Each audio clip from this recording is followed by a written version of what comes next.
तीज के त्योहार पर एक रोचक कहानी। परसों तीज है। आज मेरे भाई और छोटी बहन जानू सिंधारा लाने वाले हैं, तो मैं सुबह से ही व्यस्त थी। घर सजाने व खाना बनाने में बड़ी बेसब्री से इंतजार कर रही थी कि बैल बज उठी। नमस्ते भैया, आजा जानू, मैंने उनका स्वागत किया। मेरी नज़रें जूट के थैले पर अटकी थी जो भैया लाए थे। भैया लगातार मेरे ससुर से उनकी बीमारी तथा सास से उनके घुटनों के दर्द के बारे में बातें करते जा रहे थे। चाय नाश्ते के बाद माँ जी बोली, अरे नीरज, बहन को सिंधारा तो दे दे, जिस उद्देश्य से आए हो। भैया ने सारा सामान थाली में सजा दिया और मैं उत्सुकवश सारा सामान कमरे में उठाकर ले गई। खाने के बाद मैं मिठाई का डब्बा खोलने ही जा रही थी कि माँ जी ने मना कर दिया। कस्टर्ड है ना। इन दोनों के जाने के बाद मैं कमरे में आ गई। देखूं तो क्या क्या है। मेरे साथ ही माँ जी भी आ गई। आशु वह पहले से ही थे। मैंने जैसे ही साड़ी उठाई, माँ जी ने रोक दिया। बहू, इसे ऐसे ही रहने दे, तुम कोई और अच्छी साड़ी पहन लेना। अपना आदेश सुना, गठिया से पीड़ित शरीर घसीट बाहर चली गई। शैली को भी तो सिंधारा भिजवाना है, उसकी पहली तीज है। यह सब ऐसे का ऐसा ही चला जाएगा। और मैं अवाक सन सी आंखों में आंसू लिए खड़ी की खड़ी रह गई।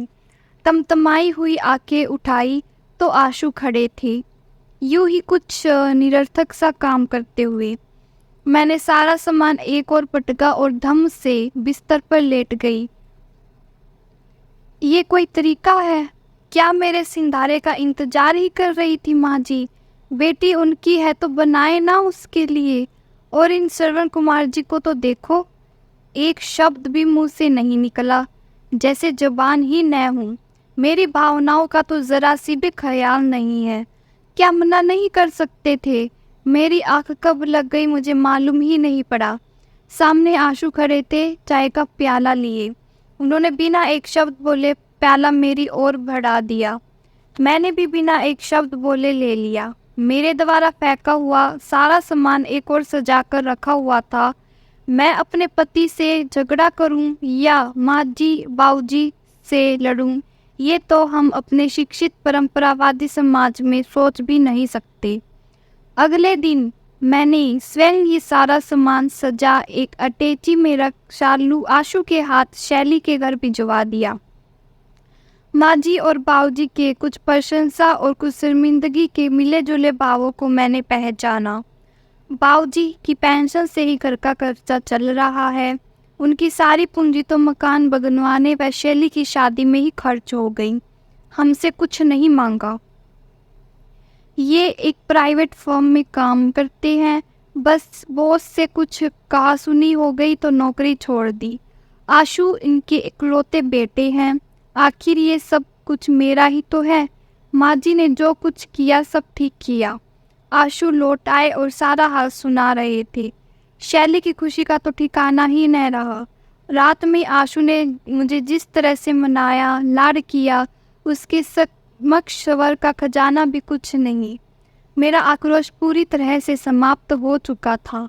अगले दिन तीज थी। मम्मी के बुलाने पर हम दोनों शाम को उनके घर गए। मुझे पुरानी साड़ी में देख मम्मी की आंखों में उभरा शब्द मुझे साफ सफाई से दिखाई दे रहा था। वही प्रश्न मेरी आंखों में भी भाभी को पुरानी साड़ी में देख उभरा। भाभी ने इस बार हमेशा की तरह हमारा गर्मजोशी से स्वागत नहीं किया। भाई साहब के व्यवहार से भी लगा कि वो मात्र औपचारिकता निभा रहे हैं। मैं दुविधा में थी कि आखिर हुआ क्या है। मेरी दुविधा दूर की चानू ने एकांत पाकर कहने लगी, दीदी, मम्मी ने जो सिंधारा आपको भेजा था वो भाभी के घर से ही आया था। सो दोस्तों, ये देखो, पहले उनकी मम्मी ने सिंधारा अपनी बेटी को दे दिया, फिर पता चला कि उनका सिंधारा उनकी भाभी से आया है। सो कैसी लगी आपको ये स्टोरी? कमेंट में ज़रूर बताना। मिलते हैं ऐसे ही अगले स्टोरी में। तब तक के लिए thank you for watching this story. Do like, share, subscribe.